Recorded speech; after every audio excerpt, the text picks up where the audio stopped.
who escaped El Fasher, or like in El Fasher before it fell, for people who escaped Zemzem camp when the RSF had attacked that. So I verified these campaigns, and there's like multiple levels of verification. And when I'm 100% sure that this is legitimate, and I do constant checkups with them, to make sure everything's okay and everything, and to maintain their presence on the website. And I just have these as links. So there's different categories.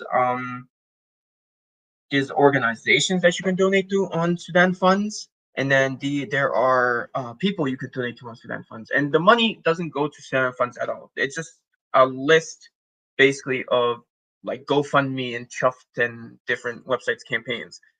We just host, give you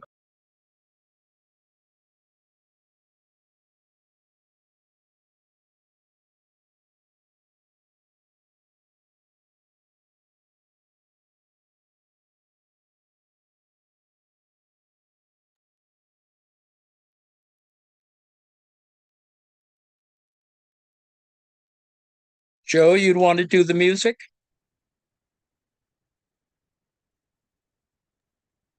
Yep, just getting the share up. Just a moment. Let me test it. Okie dokie. How's the sound? Sounds good.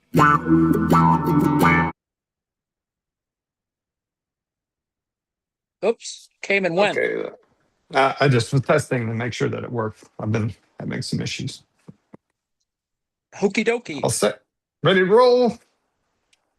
However you want to wait a minute. It's 29 after. Okay. Yeah. Or you can hit it early. Fine. It doesn't matter.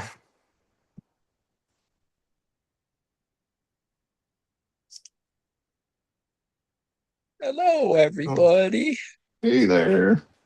Maybe give some co-host to Anna if she hadn't already. I did, I think. I thought okay. I wanted her to have the power of whatever. Cancellation. Make more co-hosts.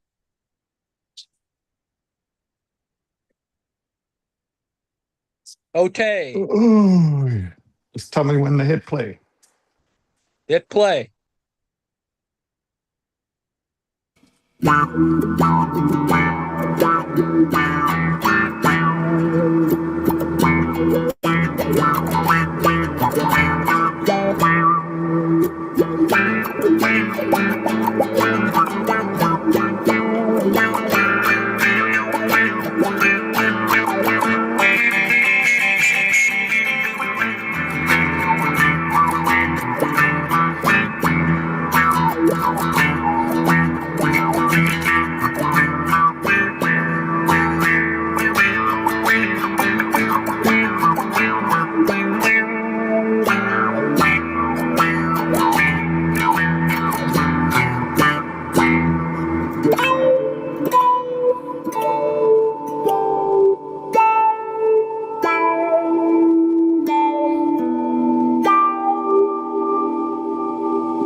Good evening, everybody. Welcome to the After Hours show. My name is Joe in Norway. I'll be your baker this evening. I'm joined by Ann Lee, a retired college professor and a community member at the Daily Kos. They're a member of the National Council of Independent Scholars and is a member of oh no, all the lines are reading into another, is a contributor to the book, The Political Economy of Art, Making the Nation of Culture. Evening, Anne. Hey there. Hi, how's your no-so going? No social November. No social November. I believe we're in grave violation Indeed. at the moment. Oh, God. Oh. This year can't end fast enough. What's for dinner? Oh, well, I thought we had such a nice celebration on Tuesday with Red Dawn in New York City. We had Mamdani winning the mayoral election, and the talking heads we were watching while the votes were coming in. The talking heads were going on about a Mamdani mandate. And Harsh made some pun about mam date. And that just Yeah. reminded me of one of my favorite cookies or biscuits, as Elaine might say, the mamoul from the Levant, or the Arabic cookie is popular in the holidays. It's a semolina shortbread, and it's either filled with dates, spiced date filling, or pistachio or walnuts. And my favorite is dates with rose water and sesame. And it's just so nice. So it's basically a shortbread cookie that's filled in the middle with a date scented with rose water, maybe cardamom or mahreb, which is something I don't have, which is the seed of a specific species of cherry tree that's ground and has a special flavor. But I'll be Whoa. using uh, cardamom to season the dates. But I won't be grind. You can grind it fresh if you just if you have fresh whole seeds. That's very nice. But I've just got far too much cardamom, so we'll be using the pre-ground stuff. And these are my special um, dates from Palestine that we snack on every once in a while. These are a very a bit of a luxury. I'll be saving these ones for later and using date paste that you can buy at a little bit more affordable. It is date. Trust me, it's dodler. It is dates. So you can buy um, pre-mashed date paste, lower quality usually than what you can get with the fresh ones, but it helps to if you're doing mass quantities of production. The date paste is very helpful and is usually a lot cheaper. So we're going to mix a little bit of oil, cardamom. I don't have rose water, can't get it out here in the middle of nowhere. So we're going with my dregs of orange blossom water that I have. Nice. Some people like to put yeast in it. I'm not such a fan. I like them a little bit less salt, more crunchy, and uh, not so puffy. But I'm going to try an experiment with sourdough starter that I have. So instead of yeast, we'll be using a little sourdough, which will Nice. also give it a little enhanced sour flavor. Mm. And we're using a coarse semolina that I've already pre-mixed with oil to moisten it up. We should have it sit for about an hour or so, just so it gets a little moisture in. So I'll mix this with a tiny little bit of sugar, some vanilla maybe, and what else did I need to put in there? Oh, some more of the rose water, or orange blossom water this time, and a little bit of soy milk or milk or what have you. And once we get the dough formed and the paste ready, we're going to roll balls for each, and then we press them. And there's usually specific wooden forms that you press the cookies in.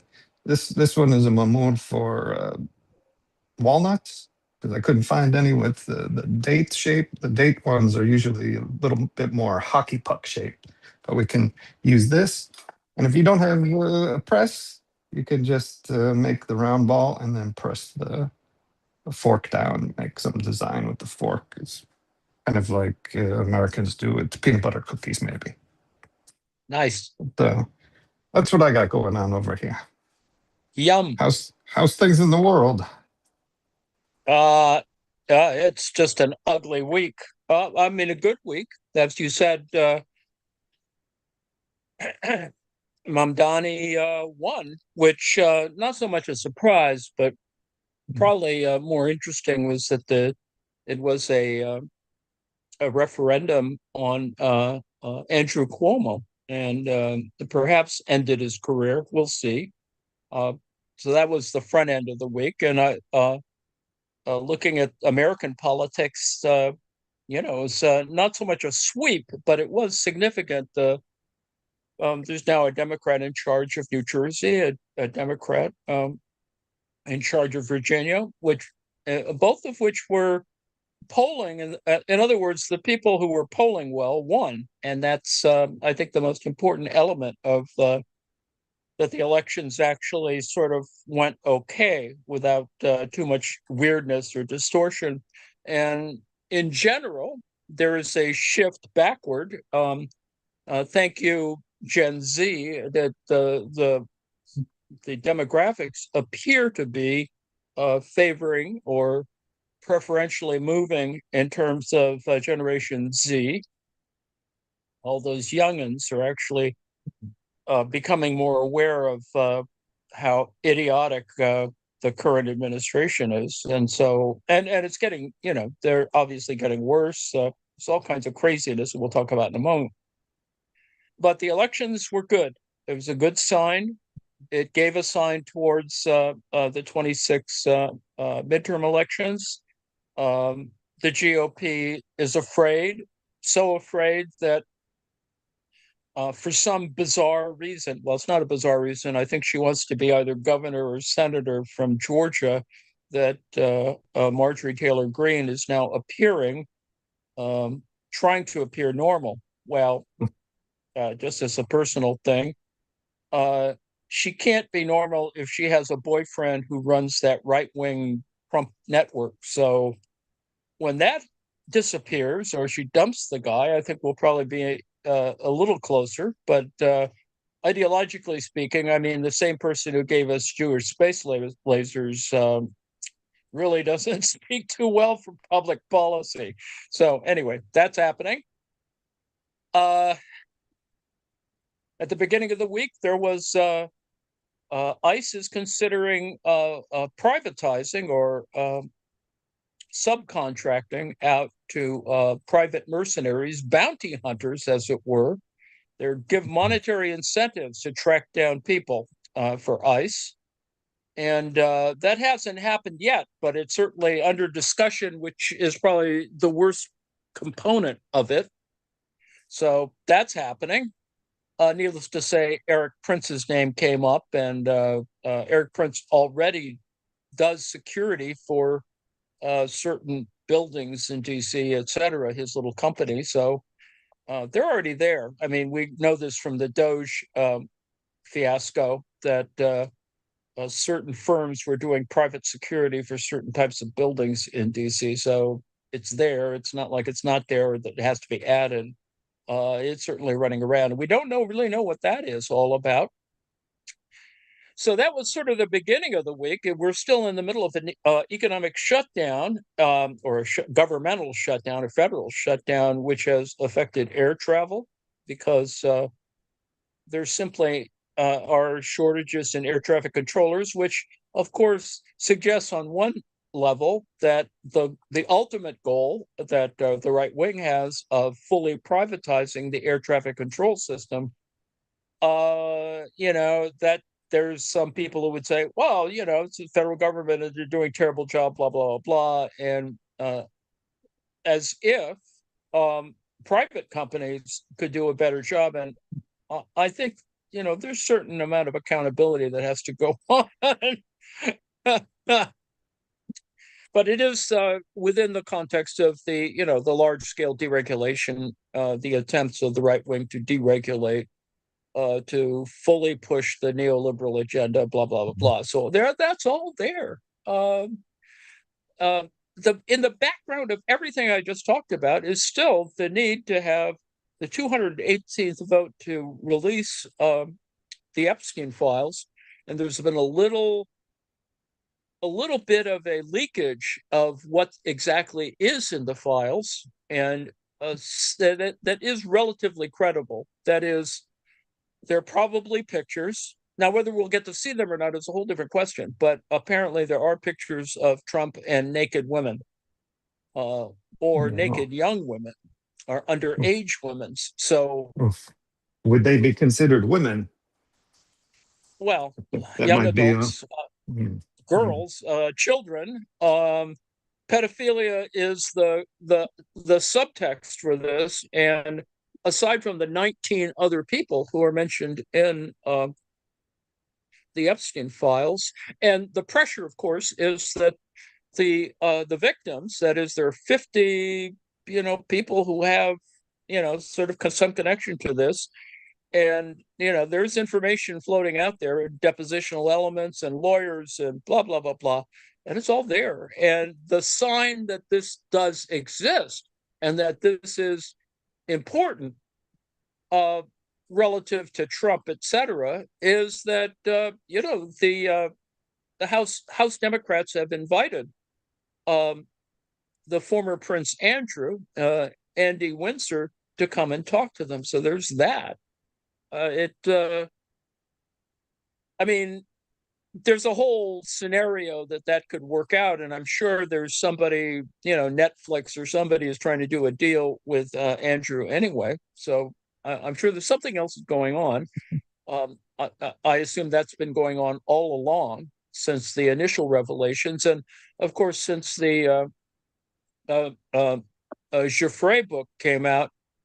It's much more explicitly connected to Epstein and Andrew, but it also is connected to Trump, and so literally, the entire Trump regime could go down if information is properly dealt with. Now, the reality, of course, those of us who are much more paranoid, that maybe uh, evidence got destroyed or is destroyed or blah blah blah blah. But there are witnesses. Somebody saw these images somewhere, and while you can, legally go at it as in terms of hearsay, there's certain credibility there. So anyway, and it was a busy week. It was sort of the Trump's weekend away in Asia was just coming to an end, and we know. I put up something that compared steam catapults and electric catapults. Apparently, the Chinese, the PRC, on their new aircraft carrier, have actually a working EMAC, electromagnetic aircraft catapult, that is perfectly fine. And they didn't have to make steam catapults first. They just sort of went ahead, and because they're doing this railgun technology, I assume that technology partially overlaps, and they're pretty successful with the railgun. Uh, and lest you think that that's unimportant, railguns are how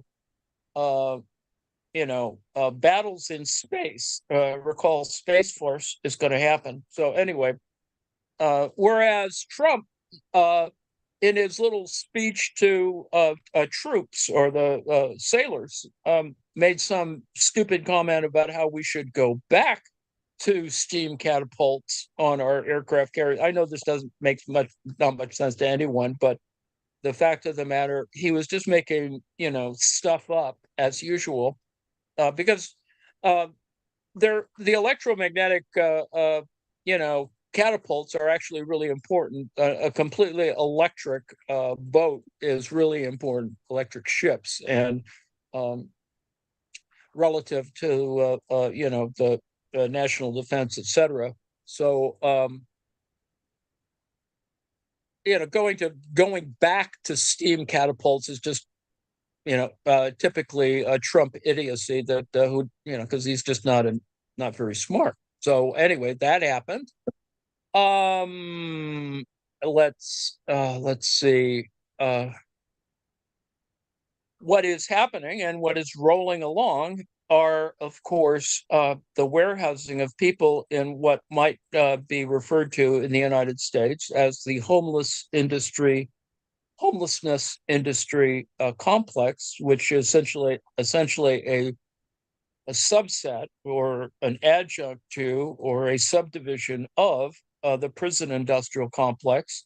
The whole business of criminalizing homelessness is going to be a point, and it's only Republicans who can possibly imagine not having shelter as being a crime.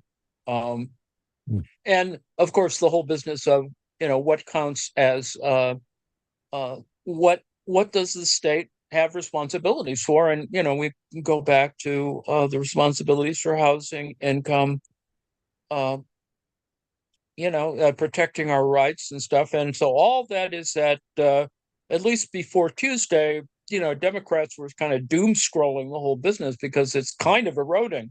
And we've seen at least some skepticism relative to the context of what counts as an emergency and tariffs. And Trump is continuing to tell us that and lying. I mean, there's nothing truthful about whatever he says. I mean, you have to, it's really hard to imagine him telling truth anymore for a variety of reasons, but certainly prices are not going down. He claimed, for example, today or yesterday that gas is $2 a gallon, not where I live, but which is just, typical Trumpian BS, as they say. So there's that. And he also claimed that 600,000 people have been lifted. What did they say? Lifted Lifted out from food stamps. Yes. They've been lifted from food stamps in the sense that the implication, semantically speaking, is that they've been lifted from poverty, which is BS.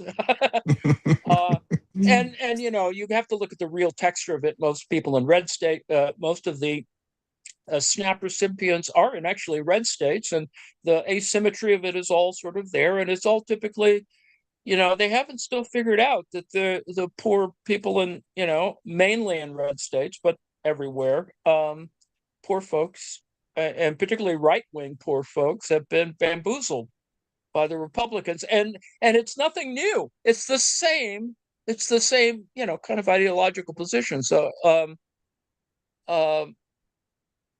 needless to say, last weekend, Trump, on the day after Halloween, there was a big costume party at Mar-a-Lago. It was a Great Gatsby themed party, and with pretty pricey things going on. And so that occurred. And of course, the contrast is fairly obvious, right? You have 20s decadence sort of in contrast with what was really going on in the 20s. And every time he does something, it's so bizarre. It happens in this kind of strange context. For example, he's putting tacky script cursive things on the White House itself. So next to the door to the Oval Office is a sign in gold cursive that says the Oval Office. It never needed to say that before, and it's about a foot and a half or 2 feet high lettering. And of course, people are satirizing that, mocking that by saying, well, Trump is losing it so badly that he actually needs, labeling on his office so that he knows where to go. That's part of it, I suppose. But the fact is, the gold stuff that's being applied to nearly every damn wall in the White House is now being applied to exterior walls, which I don't know about you, but it's just tacky, particularly since it's on external walls, because, even if you look at the paradigmatic versions of putting gold stuff on walls, they didn't do that on exterior walls. And so Trump doing it is totally misinformed and stupid. And what are those designs called? Is that filigree or something? I saw the I guess photo you you could. posted of the presidential walk of fame. Oh God, I can't believe it. Hideous. I mean, they So called it the tacky. Presidential Walk of Fame, so it had pictures of every president. Of course, the whole purpose of it was to put a stupid picture of Barack Obama and Joe Biden on it. I mean, that was the whole purpose of the exercise. But the fact that they put this huge lettering that says Presidential Walk of Fame, um, it's just sad. I mean, the whole point of having actually that little corridor to the West Wing was to give the kind of stark background and really purposeful when you do these kind of really dynamic photos of, presidents. Some of the most famous ones are, of course, presidents, talking to someone, or in the case of the East Wing, Barack Obama running with the dog, down the East Wing corridor. I mean, it's just so damn tacky. Anyway, the latest question I would ask, and I think you should ask your those who are listening, your congressional reps, about how much asbestos got released when they knocked the East Wing down. Because when it was constructed and when it was renovated, asbestos was the more common insulating material used in construction. So it's unclear to me, and of course, this is something you can actually request information on if you're a congressperson, to get details on, did they do asbestos remediation when they've done these various remodelings of the East Wing? And so But the whole but point don't you of need the OSHA and EPA to be functioning in Oh yeah, order yeah, to yeah. check that? Absolutely. Absolutely. You need to tent the building. You need to, as a friend of mine in city planning says, you got to go in there pretty much with tweezers to take out the asbestos to in remediating asbestos. So anyway, I think just that alone is, a messaging thing that Democrats can use this coming year. That is, he just tore it down. He didn't give a poop, but just wait until the first construction worker comes down with lung cancer, and then you can do a whole thing on top of that. So there was that. And then Trump did the 60 Minutes, uh, and of course the irony is that he did 73 minutes and only 20 minutes or 23 minutes went on the air, and so it got edited just like the thing he complained about editing happening. And editing does happen on 60 Minutes. It's always done on 60 Minutes. It's never been fully, live in that sense. And of course, Trump didn't want to take control of it, of course, because and of course, a component of the ones that was edited was comments on the 16 million he got off of CBS as a settlement for his, whining about that, and similar to his whining that he deserves to be compensated by the U.S. for being hassled about the fact that reality occurred, that is, that the Russians did interfere with the 2016 election, et cetera, et cetera. But he wants 230 million for that. So those of you who really care about that stuff should really talk to your representatives about how absurd, stupid, and yes, we know, there's probably a lot of things that would get in the way of that. Or, of course, as has been identified, that the payment could occur and we would never know about it. So there's that. And if you watched, or actually, the best thing to do, as I pointed out, is you look at the complete transcripts of the 60 Minutes interview, which CBS posted in its entirety, without looking at the thing itself, which they did on YouTube, I think, or on their site. And Ace just does the same stuff. He loses attention. He just sort of does what is called gish galloping, that he just keeps throwing crap out there, and it's hard to interview him, or certain kinds of questions. When Nora O'Donnell asks him about his revenge tour, about indicting, people from prior administrations, his enemies, whatever.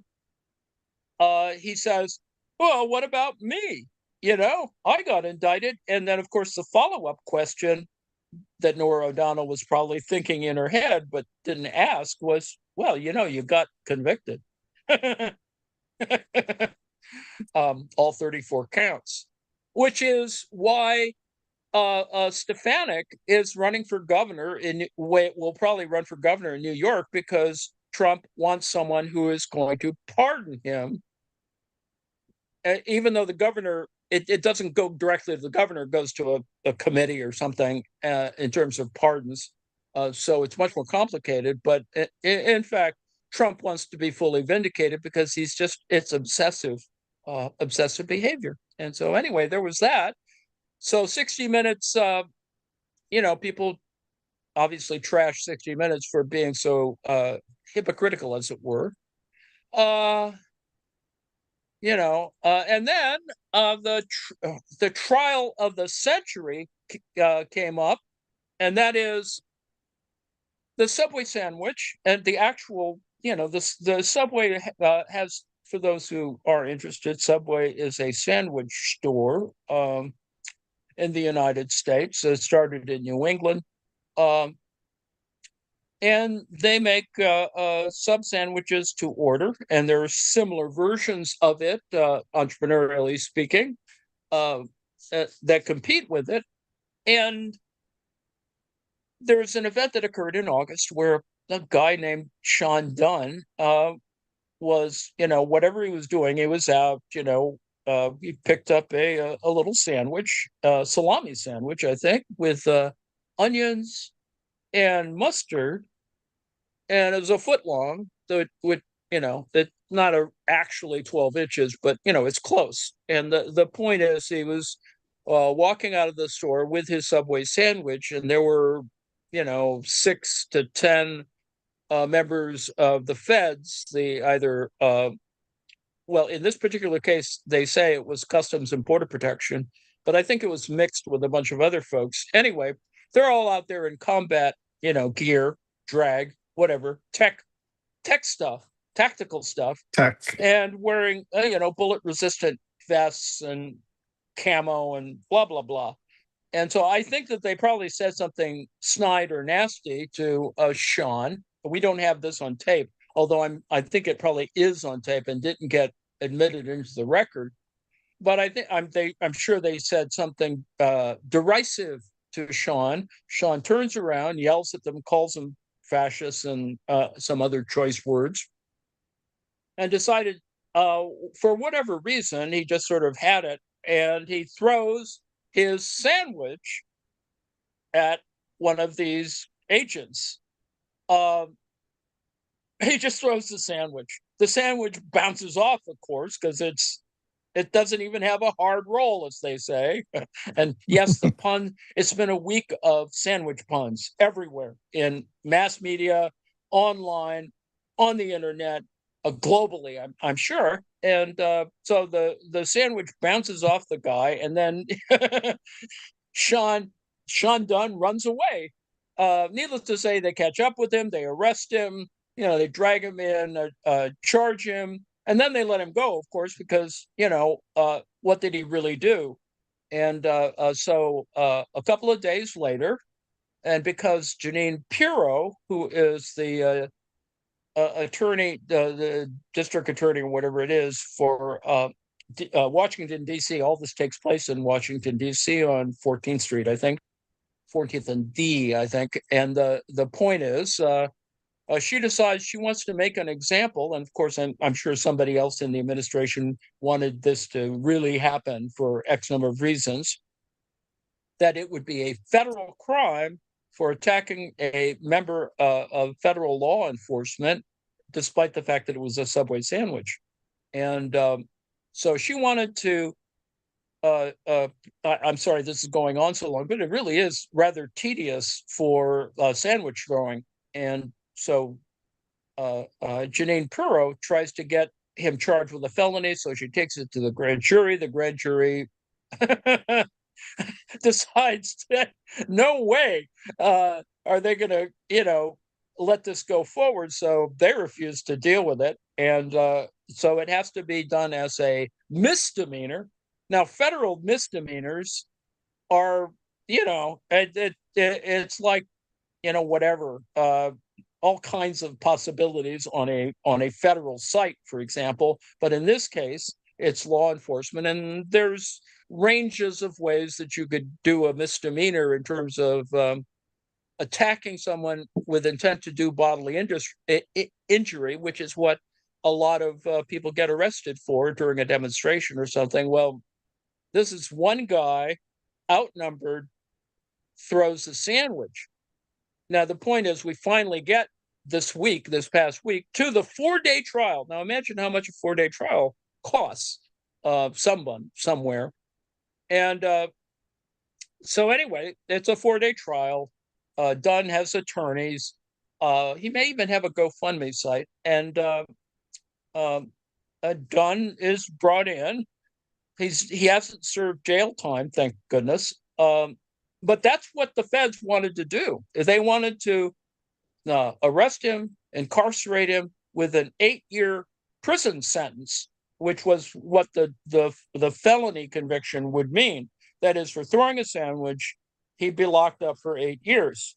Now, meanwhile, Sean loses his job as a paralegal for, ironies, the Justice Department, the DOJ, and I hope he has a new job, but and maybe he'll get a job because he's done something relatively heroic. Yes, I know. Anyway, 4 days of trial, at least 2 days of jury deliberations. Yesterday, they took a lunch break and sandwiches were ordered for the jury, which of course has its own degree of irony. And the upshot of this is that Sean gets acquitted. Sean is a free man. He does a little, press conference and talks about freedom and stuff like that. And I hope he gets a job. That would be very nice. It'd be good if no one blackballs him for the fact that, he threw a sandwich. Now, during the trial, of course, the injury question was at work. What kind of assault was it on this poor federal agent who obviously was mocked at work? So it's clear that he was not worried about being, injured in any. He was not under threat of any kind. His buddies decided to make fun of him. They gave him a patch that said felony foot long, and well, it isn't a felony; it's a misdemeanor foot long in reality. But anyway, so there's that. They bought him a little plushie, I think, of a sandwich, and so in other words, it has a trivialized context. And so what's the upshot of this? Well, guy gets acquitted. The government looks stupid and silly. Jeanine Pirro looks stupid and silly. This is, of course, humorous to all sorts of people, top down, bottom down, and everyone has their thing with, Bradley weapon. You can make up your own puns. Pretty much every pun has been exercised in this particular case. Joe, do you want to talk about what you're rolling up? Yep, we've got the dough. I rolled out all of the semolina dough into balls, and I'm delicately trying not to overfill them with the date paste with cardamom and rose water or orange blossom water. And then we set them inside the die. Press. Oh, I got that perfect size. The other ones were very a little too much last time. So we just do it like that, and then give it a good whack or two or three. Or three. There we go. There we go. Joe, could you please be gentle with the balls? Oh, of course. So typically this Nice. this pattern is for walnuts, but it's fine. Excellent. So Now I'm got a hungry. few more of those to do, and we've got some fatties in the oven. Those will take about 10, 12 minutes or Excellent. so. we'll see them by the end. Yeah. Excellent.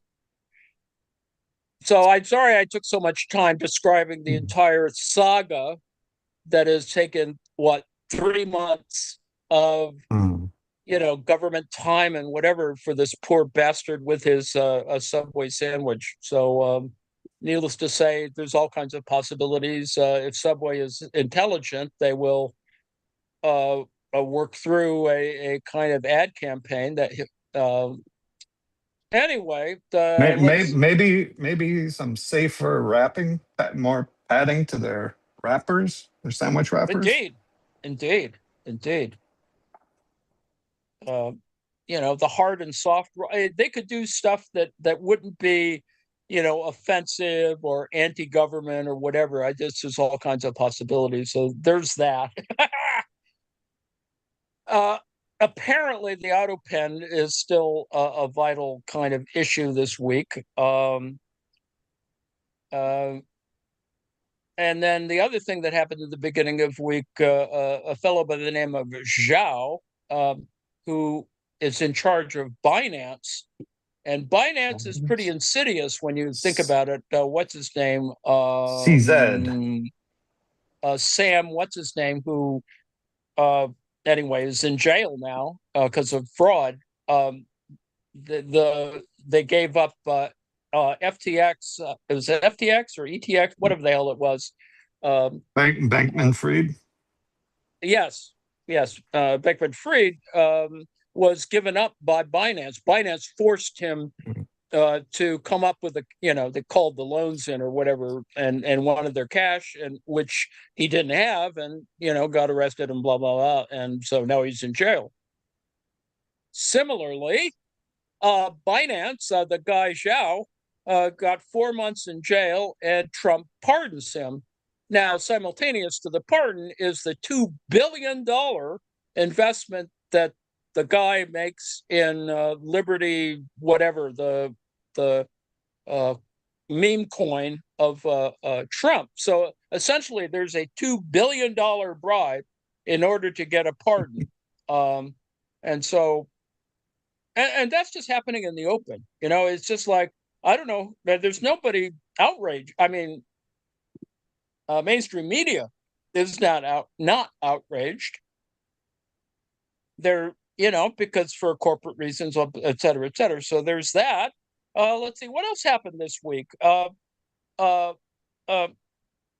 Boebert of Colorado's 4th District had an ice-themed Halloween costume where she dressed up in a Mexican peasant-style costume with something about a pun on a blackboard, on a little hand-carried blackboard that talks about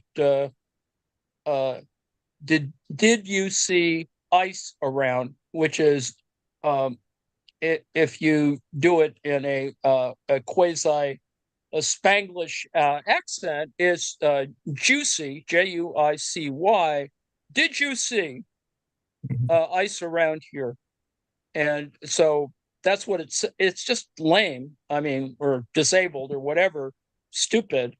And her boyfriend, the current boyfriend, is dressed up in an ice, the same ice thing that the guy got the sandwich thrown at. So, it's unfortunate that we do have combat cosplay in the United States. And of course, there have been a fair number of instances where people who are not members of law enforcement dress up looking like that to harass, steal, and even rape people because they're all masked up and have cosplay stuff. So this is happening. People, I don't make this stuff up. This is just what's happening. And so, and then, of course, all the way back to Tuesday again, aside from the mayoral race and election stuff and endorsements, Dick Cheney died at 84. The former vice president of the United States, some would say the actual president of the United States, 43. No, it wasn't George W. Bush, but rather Dick Cheney. anyway, he died. And of course, Trump says nothing about it. I mean, by law, he had to do flags at half staff, but he says absolutely nothing about it. And of course, and when Nancy Pelosi announced her retirement, Trump said, So not soon? nice. Oh, goodness. Too early. Too early. Well, she's retiring. She's not running again. Let's put it that way. So she's all the way up till the election. She'll have 26 midterms. She'll have power. I believe she'll be 85 or 86 at that point. I have no. I'm sorry, I just don't recall. Yeah. But anyway, so speaking of elections, Stephen Miller and Trump endorsed Cuomo at the last minute, trying to force Sliwa supporters in New York to vote for Cuomo, which even if every Sliwa voter, when you look at the numbers, had decided to vote for Cuomo, Cuomo would not have won. So it's pretty clear there was a landslide, as it were, 15 points or whatever it is. Cuomo got defeated by, and it was, there's negative stuff for Andy Cuomo, not simply because he harassed women, but because he was an okay governor, but not a great governor, and It it's was pretty that clear COVID thing. he screwed up. It goes back to COVID, of course. So there's that. Trump keeps talking about groceries. I would assert that he's probably never hasn't been in a grocery store in many years, and probably hasn't pumped his own gas and whatever. A coon's age, as they say. So there's that. Uh, let me close with Ukraine talk. Ukraine is actually making a little headway in reversing some of the gains that the Russians made. The Russians are continuing to do something. The losses are up back over 1,000 a day. They've had the second highest number of drones and missiles thrown at Ukraine from Russia. In response, the Ukrainians have sent a couple of drones to Moscow. And of course, the difference is that the Russians hit civilian targets and the Ukrainians hit infrastructure targets. They blow up refineries and stuff, which is moderately significant because it really is affecting gasoline availability and prices in Russia. So there's that kind of background going on.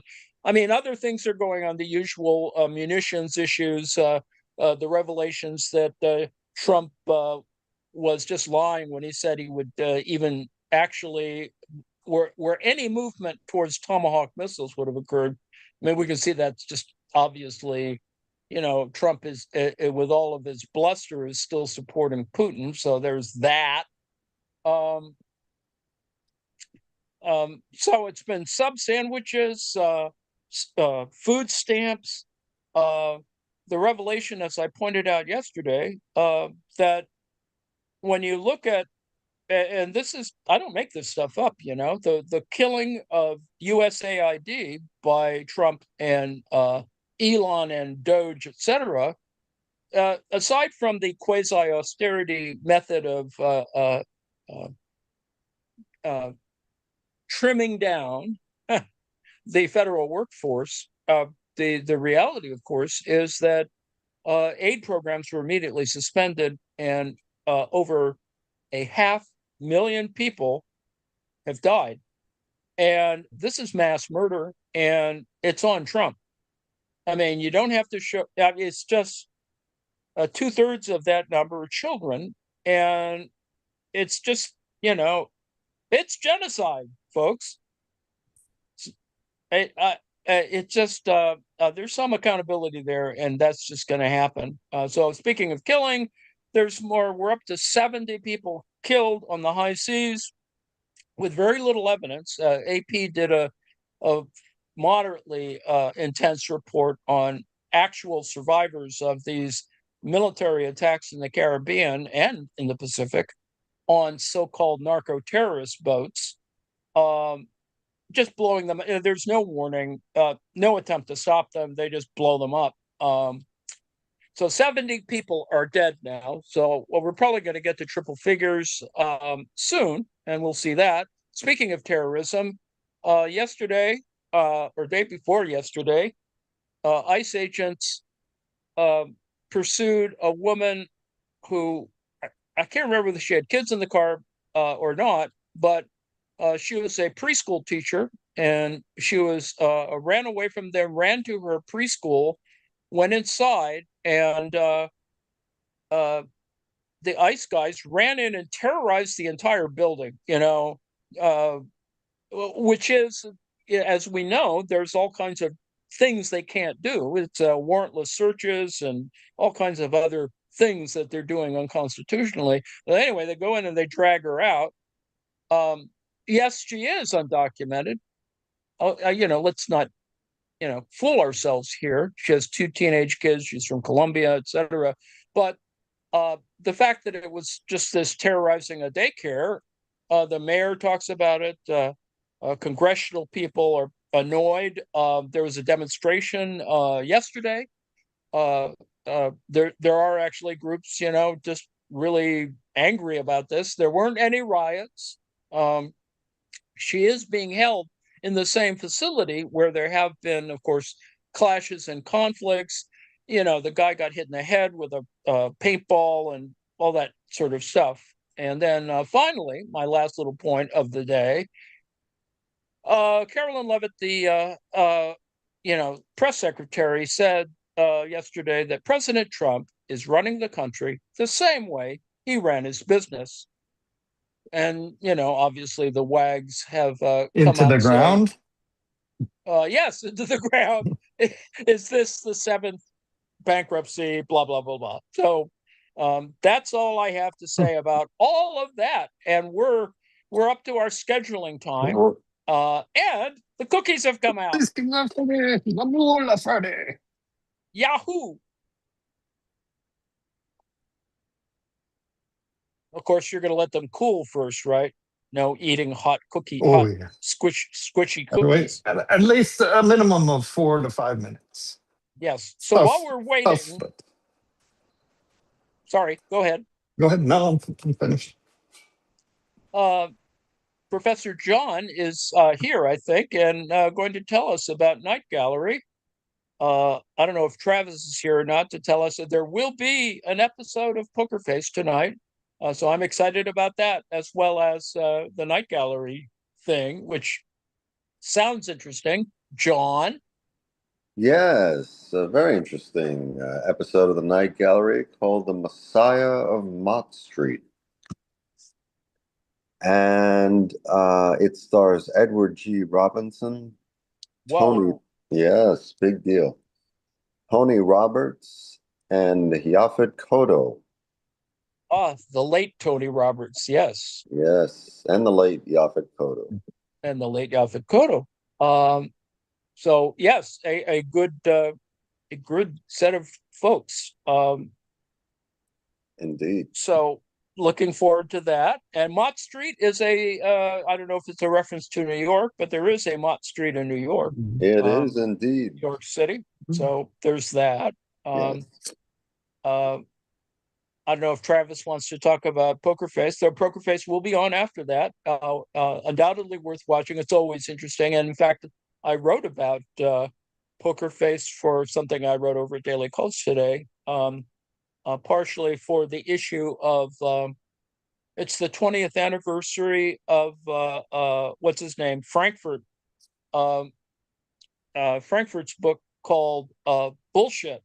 And there's actually a philosophy book written by a guy who is a full professor at Harvard, philosopher, on bullshit. And I sort of, remarked that it's kind of a gag gift in some ways. If you wanted to passive aggressively give a Christmas gift or a birthday gift, you send people a copy of this book because it's in a cute shape and size too. It's like a little gift size. It's not horribly, well, it is theoretical, but It's been around for 20 years, and Princeton University Press is celebrating it. So you might celebrate it too, in using bullshit in buying bullshit for people. So there's that. As Joe makes more cookies, Saturday and Sunday there's weekly marks on Saturday evening. I think at 7. We're going to look at Mountainhead, which resembles in some ways Fountainhead in the Ayn Rand context. It is I would assert, I read a little précis of it. It's kind of apocalyptic. It has a survivalist implications. It has a apocalyptic end of the world stuff going on. It's supposed to be a good film. It's a new film. It's a 2025 film. It's gotten good reviews. Worth looking at. I don't know if Travis is here or whether he wants to make any comments on it. I don't think he is here. So I will assert that on Saturday night, a pretty new film and one that's supposed to be pretty good. We'll watch at 7. On Sunday, there will be, of course, weekly marks, despite my missing a couple of these sessions. And at 5 o'clock, there will be The Next Generation. And John, you want to talk a little bit about that? Lane's not here to talk about what will go on after that, but I assume last week he did Queen, which was really good stuff. And, Lane favors those. And hopefully he'll come on with something after that. But John, do you want to talk about, I think it's Booby Trap, right? It is. That is the name of it. It's a good episode. It is. We have some. I think it'll make interesting discussion if as to whether or not Geordie LaForge is behaving a bit creepily in this one. Well, yes, indeed. With the help of the holodeck. So Indeed. this episode couldn't be made today. Is that what you're saying? I don't know. It does. The subsequent episode does have that same kind of implication. Let's just say one would accuse it of being woke. Oh, well, he does get confronted. Yes, for his holodeck program, and in the second episode. I mean, it has an incel subtext and whatever. Anyway, ahead of the curve. It has all of that in it. It's really interesting because it has that question. It raises some other interesting questions relative to the use of the holodeck, artificial life, blah blah blah. All that stuff is going on. And it's a good episode. I think it has lots of contemporary significance. Let's put it that way. Yes. Cookies. What was the recent movie you were talking about? And Mountainhead. Oh yeah, 2025. I can't remember who the director is. Steve Carell stars in it. Has Steve Carell in it? Yes. Among others. So it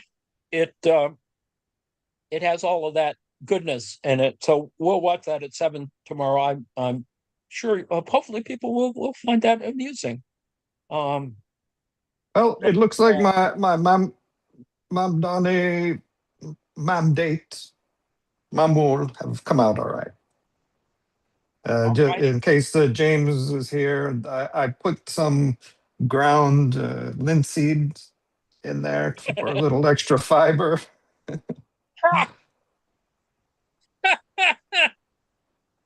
How's that look? Maybe it needs to bake a little bit more, I think, maybe. Got to cook it longer. These are very, very flavorful. Joe. Excellent. And as I said, I'm hungry again. So On that that note, being said, we're almost to the end. We should prepare to leave. We'll do better next week. Goodbye. toodles.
Thanks, Professor Ann. Much better than last week.